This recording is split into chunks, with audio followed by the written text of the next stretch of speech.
Scritte offensive nei confronti di Bebe Vio sono ricomparse ad un anno di distanza dal caso che indignò i moglianesi e non solo. La prima volta capitò nel giugno del 2017, quando delle frasi ingiuriose erano apparse su una panchina davanti al municipio.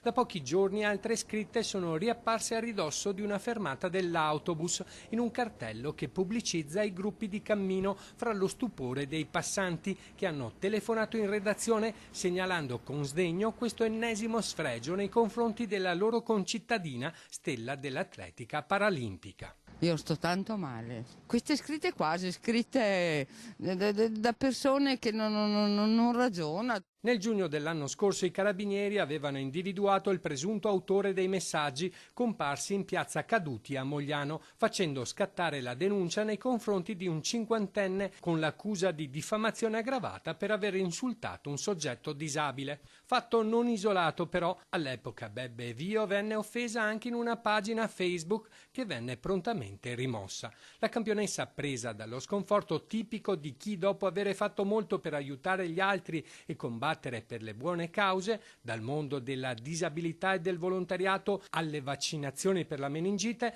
diventata suo malgrado oggetto di odio, insulti e denigrazione, decise comunque di formalizzare una denuncia a carico di ignoti in tutti i casi che la vedevano protagonista di offese e di ingiurie.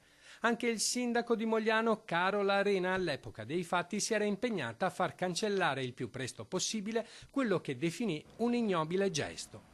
Resta il dubbio sulle scritte segnalate. Se sono state fatte di recente, ci si augura che il responsabile di turno venga individuato. Se invece le scritte a 2 passi dal centro storico risalgono al primo raid del 2017, la richiesta dei cittadini è che vengano rimosse al più presto, visto che peraltro si trovano proprio davanti ad alcuni uffici comunali. Spero che venga cancellato tutto quanto prima.